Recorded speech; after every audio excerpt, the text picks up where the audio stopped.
Assalamualaikum warahmatullahi wabarakatuh. Selamat pagi Anda semuanya. Hari ini kita mic-nya tolong dimatikan dulu. Hari ini kita akan melanjutkan materi 2 minggu yang lalu, karena minggu kemarin kita libur 17 Agustus ya. Jadi Bapak akan mengulas kembali sebentar pertemuan minggu lalu itu tentang periodisasi kepemimpinan Daulah Abbasiyah. Nah, di situ ada 5 periode ya selama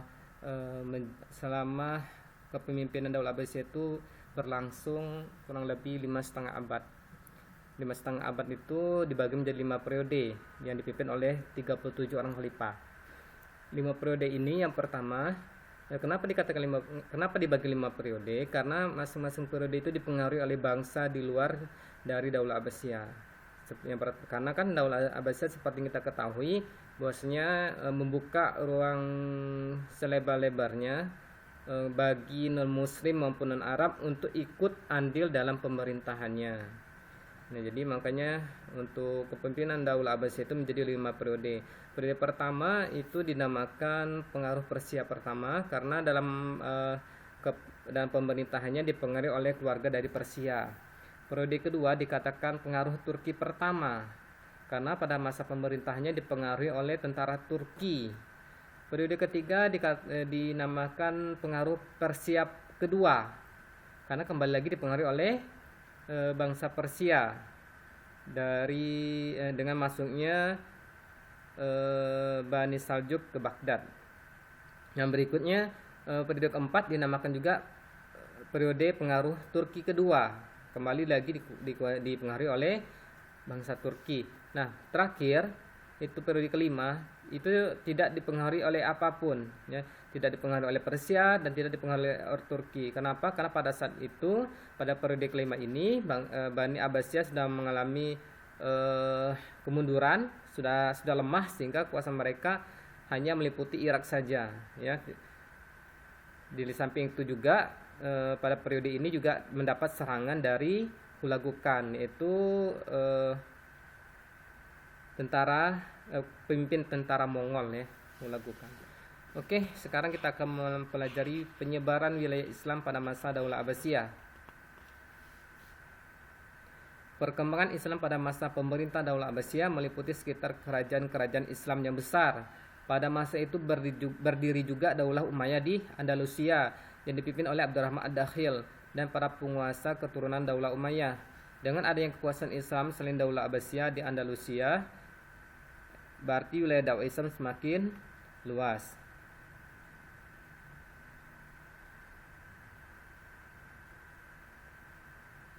Di bawah kekuasaan Daulah Abbasiyah, daerah yang ditaklukkan dikembangkan menjadi pusat-pusat peradaban seperti Baghdad, Isfahan, Tabaristan, Ghazna, Halab, Bukhara dan lainnya.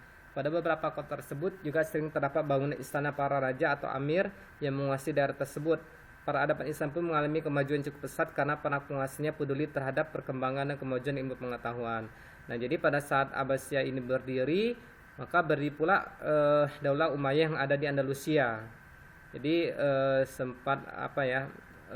jadi karena kan dahulu Daulah Umayyah di Damaskus itu kan mengalami kemunduran, maka di saat itu pula bangkitnya Daulah Abbasiyah. Lalu Daulah Umayyah ini berpindah ke Andalusia ya.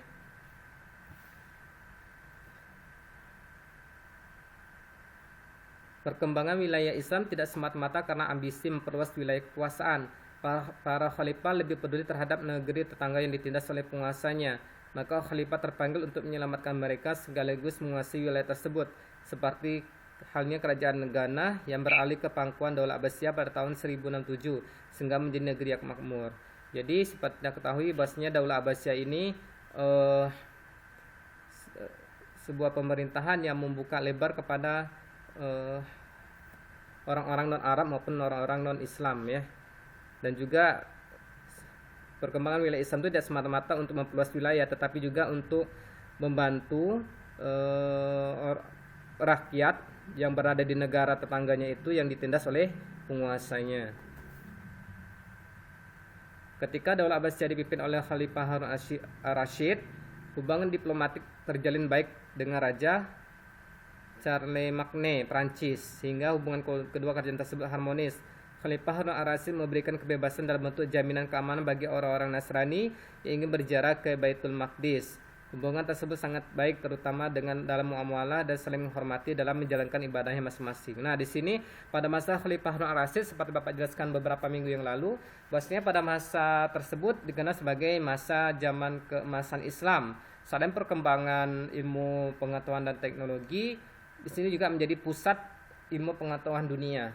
Nah, di sini salah satu kebijakan yang dilakukan oleh Khalifah Harun al-Rasyid itu mengadakan hubungan diplomatik yang baik dengan Raja Prancis yang bernama Raja Charlemagne.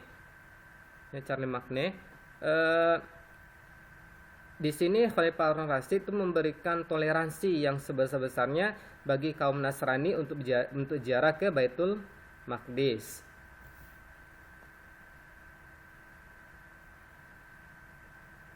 Hubungan tersebut berubah ketika kekuasaan kekhalifahan dipegang oleh orang Turki. Orang Turki yang memegang kekuasaan dan mempunyai pengaruh di istana sangat benci terhadap orang-orang Nasrani. Mereka kurang memberi toleransi terhadap penganut agama Nasrani. Hal tersebut disebabkan sempitnya pemahaman mereka terhadap agama. Mereka mempersempit izin bagi kaum Nasrani yang akan berziarah ke Baitul Maqdis dengan cara meminta upeti yang cukup tinggi. Nilai kemudian hari memunculkan benih-benih perang salib. Nah, jadi mungkin kalian pernah belajar sejarah tentang perang salib ya. Di sini diawali latar belakangnya dengan dipegangnya atau dikuasainya Bani Abbasiyah oleh tentara Turki. Karena kan telah Bapak sebutkan bahwasanya tentara Turki ini mempunyai pengaruh pada pemerintah Daulah Abbasiyah ya. Berarti ini kurang lebih pada periode kedua ya. Periode kedua kan dipengaruhi oleh tentara Turki pertama, juga periode keempat yang dipengaruhi oleh pengaruh Turki kedua. Jadi selama Bani Abbasiyah dikuasai oleh tentara Turki, ya orang Turki ini tidak memberikan toleransi, kurang memberikan toleransi kepada kaum Nasrani. Sementara pada masa Harun al-Rasyid itu kan diberikan kebebasan toleransi yang sangat besar kepada kaum Nasrani yang ada di Perancis untuk melakukan ziarah ke Baitul Maqdis. Sedangkan pada masa periode kedua di mana dipegang oleh orang-orang Turki dan juga periode keempat, hal tersebut kurang memberi toleransi kepada agama Nasrani sehingga muncullah benih-benih perang salib. Ya, perang salib itu perang antara umat Kristen dan umat Islam ya. Oke, berikutnya langsung kita masuk perkembangan peradaban dan ilmu pengetahuan pada masa Daulah Abbasiyah. Nah, jadi kita lihat perkembangan peradaban dan ilmu pengetahuan pada masa Daulah Abbasiyah seperti yang Bapak sebutkan bahwasanya pada masa Khalifah Harun al-Rasyid itu sebagai masa keemasan Islam, itu berada di periode pertama ya. Apa saja ilmu-ilmu yang berkembang pada masa sebelumnya, para pelajar dan ulama dalam melakukan aktivitas keilmuannya hanya menggunakan lembaran-lembaran yang belum tersusun rapi. Al-Mansur merupakan khalifah pertama yang memberikan perhatian terhadap ilmu-ilmu kuno perang Islam. Nah, jadi di sini Al-Mansur salah satu khalifah yang pertama yang melakukan perhatian besar terhadap ilmu-ilmu kuno perang Islam. Yang pertama ada faktor kemajuan peradaban Daulah Abbasiyah. Jadi kita harus tahu apa saja faktor yang menjadi kemajuan peradaban Daulah Abbasiyah. Pertama, faktor politik ya tentu ya. Karena di sini namanya pemerintahan, tentu politik ini sangat berperan penting ya. Karena politik ini bisa mempengaruhi segala sektor, baik itu agama maupun pendidikan maupun budaya ya. Jadi politik itu mempunyai pengaruh yang sangat besar ya. Pertama, faktor politik itu pindahnya ibu kota negara Al-Anbar ke Baghdad yang dilakukan oleh Khalifah Al-Mansur. Yang kedua, banyaknya cendekiawan yang diangkat menjadi pegawai pemerintahan dan istana. Dari faktor sosiografi, yang pertama meningkatnya kemakmuran umat Islam, karena seperti yang kita ketahui bahwasanya pada periode pertama khususnya kan kala Al-Mansur ini termasuk khalifah pada periode pertama. Itu kan pada periode pertama dikatakan zaman keemasan Islam. Karena apa? Karena rakyatnya makmur ya. Luasnya wilayah kekuasaan Islam menyebabkan banyak orang Romawi dan Persia yang masuk Islam dan kemudian menjadi muslim yang taat. Nah, jadi perluasan wilayah dan juga termasuk kalahnya tentara Romawi itu membuat banyak sekali orang-orang dari Romawi maupun Persia masuk Islam. Terjadinya asimilasi antara bangsa Arab dengan bangsa-bangsa lain yang lebih dahulu mengalami perkembangan dalam bidang ilmu pengetahuan.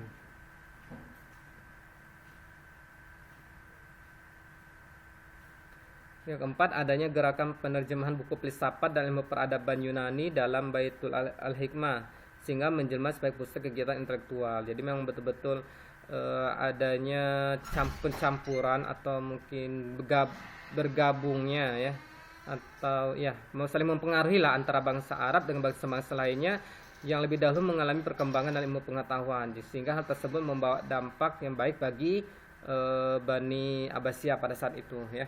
Sehingga pada saat itu juga terjadinya penerjemahan buku filsafat dan ilmu dari peradaban Yunani. Berikutnya indikator kemajuan peradaban Daulah Abbasiyah.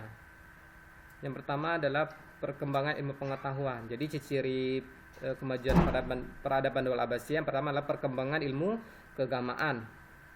Di bidang ilmu agama, era Daulah Abbasiyah mencatat dimulainya sistematisasi beberapa cabang keilmuan seperti tafsir, hadis, dan fikih. Khususnya sejak tahun 143 Hijriah, para ulama mulai menyusun buku dalam bentuk yang sistematis baik di bidang ilmu tafsir, hadis maupun fikih. Artinya disusun secara sistematis ya, secara teratur pembahasan-pembahasan di dalam ilmu pengetahuan. Di antara ulama yang terkenal adalah Ibnu Juraij yang menulis kumpulan hadis di Mekah, Malik bin Anas yang menulis Al-Muwatta di Madinah, Al-Auza'i di wilayah Syam, Ibnu Abi Urabah dan Hammad bin Salama di Basrah, Ma'mar di Yaman, Sufyan As-Tsauri di Kufah, Muhammad bin Ishaq yang menulis buku sejarah, Al-Laits bin Sa'ad serta Abu Hanifah. Jadi banyak sekali ya para ulama ya, para ulama yang terkenal ya. Pada masa ini ilmu tafsir menjadi ilmu mandiri yang terpisah dari ilmu hadis. Buku tafsir lengkap dari Al-Fatihah sampai Al-Anas juga mulai disusun. Nah, di sini mulai disusunnya tafsir Quran ya, dari surat Al-Fatihah sampai surat An-Nas. Karena di sini disusun secara sistematis ya, dari surat Al-Fatihah dulu sampai ke surat An-Nas. Pertama kali yang melakukan penyusunan tafsir lengkap adalah Yahya bin Ziyad al-Dailami atau yang dikenal dengan sebutan Al-Faraq. Tapi luput dari catatan Ibnu Al-Nadim bahwa Abdul Ar-Razzaq bin Hamad Al-Sani'ani yang hidup sejaman dengan Al-Faraq juga telah menyusun sebuah kitab tafsir yang lengkap yang serupa. Jadi ilmu tafsir sudah mulai muncul ya secara sistematis dari surah Al-Fatihah sampai surah An-Nas. Ilmu fikih juga mempunyai catatan yang sangat penting, di mana para tokoh yang disebut sebagai 4 imam mazhab fikih hidup pada era tersebut. Nah, jadi 4 tokoh mazhab ilmu fikih seperti Abu Hanifah, Malik bin Anas, Imam As-Syafi'i, dan Ahmad bin Hambal hidup pada zaman Daulah Abbasiyah periode pertama. Nah, bayangkan ya. Jadi memang sangat-sangat luar biasa perkembangan ilmu pengetahuan pada masa dinasti Abbasiyah periode pertama yang disebut dengan zaman keemasan. Karena 4 ulama fikih sebagai rujukan umat Islam sedunia itu ada di era tersebut, seperti Abu Hanifah, Malik bin Anas, Imam Asy-Syafi'i, dan Ahmad bin Hambal ya. Ilmu hadis juga mengalami masa penting, khususnya terkait dengan sejarah penulisan hadis-hadis Nabi yang memunculkan tokoh-tokoh yang telah disebutkan di atas seperti Ibnu Juraij, Malik bin Anas, juga Al-Rabi bin Sabih, dan Ilmu Al-Mubarak.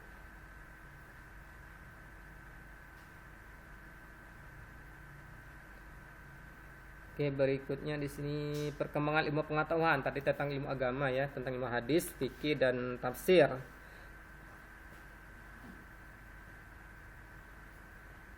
Apa ilmu pengetahuan yang berkembang melalui proses penerjemahan filsafat Aristoteles dan Plato. Nah, tadi setelah Bapak sebutkan bahwasanya ada penerjemahan ilmu-ilmu kuno dari Yunani ya, seperti ilmu filsafat Aristoteles dan Plato. Muncullah para filosof Muslim yang di kemudian hari menghiasi khazanah ilmu pengetahuan Islam.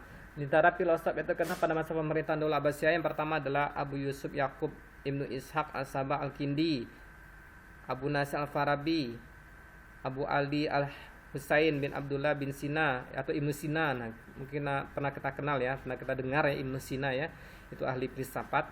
Abu Bakar Muhammad bin Yahya bin As-Sayyid, At-Tujibi bin Bajjah, Abu Bakar Muhammad bin Abdul Malik bin Muhammad bin Taufail Al-Qaisi, Abu Hamid Muhammad bin Muhammad Al-Ghazali. Jadi bisa nanti Ananda lihat di buku Al-Kaisnya ya. Dan juga ada juga berkembangnya ilmu kedokteran, tadi ilmu filsafat dan ilmu kedokteran. Ada Ibnu Hazm dan Ibnu Sina. Nah, kita Ibnu Sina ingat ya. Ibnu Sina salah satu ilmuwan yang mengembangkan atau yang ahli dalam bidang ilmu kedokteran. Ibnu Sina terkenal itu ya. Ilmu kimia yang juga termasuk salah satu ilmu pengetahuan yang dikembangkan oleh kaum muslimin. Di antara tokoh ilmu kimia adalah Abu Musa Jabir bin Hayyan Al-Kufi As-Sufi. Jadi kimia berkembang. Terus matematika dan sains. Nah, sudah ada ya. Ada Abu Zafar Muhammad bin Musa Al-Khawarizmi yang dalam bukunya Al-Jabar wa Al-Muqabalah yang merupakan buku pertama sesungguhnya ilmu pasti yang sistematis. Yang banyak sekali di sini ada Abu Al-Abbas, juga ada Abu Raihan. Dan bidang sejarah ada Muhammad bin Ishaq bin Yasar, Abu Muhammad Abdul Malik, Abu Abdullah Muhammad, Abdullah bin Muslim bin Qutaibah, ada Abu Zafar Muhammad bin Jarir bin Yazid. Jadi sini banyak sekali, ada juga ilmu bumi dan geografi, ada juga ilmu astronomi. Jadi banyak sekali berkembang ilmu pengetahuan pada saat itu ya. Bagaimana dengan peradaban? Nah, dalam peradaban terlihat di sini.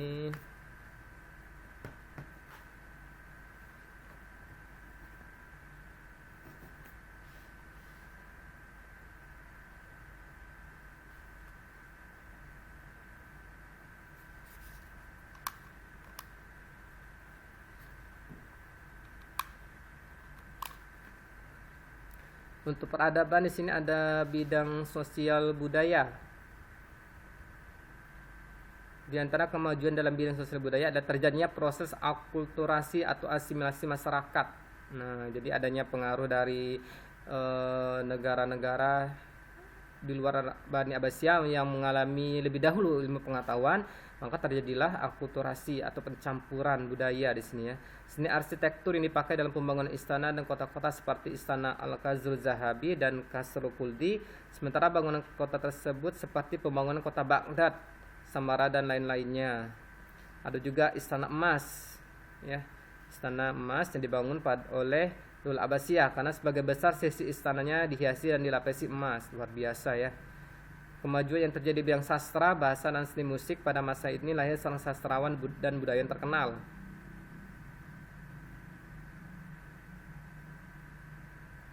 Jadi di bidang musik juga ada ya, sastra, bahasa dan seni musik. Sudah berkembang. Terus bidang politik dan militer. Di sini membentuk Departemen Pertahanan dan Keamanan yang disebut Diwanul Jundi. Jadi sudah ada membentuk Departemen Pertahanan.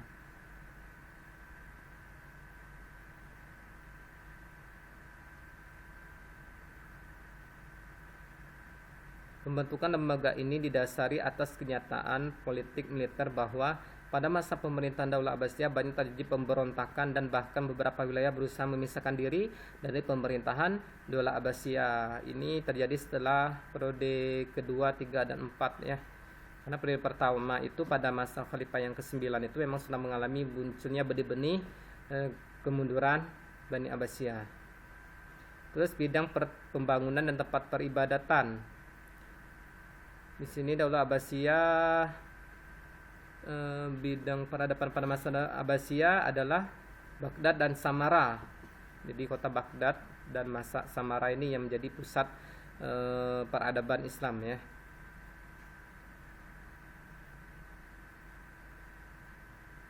Karena suasana kotanya pada saat itu sangat nyaman, indah dan teratur.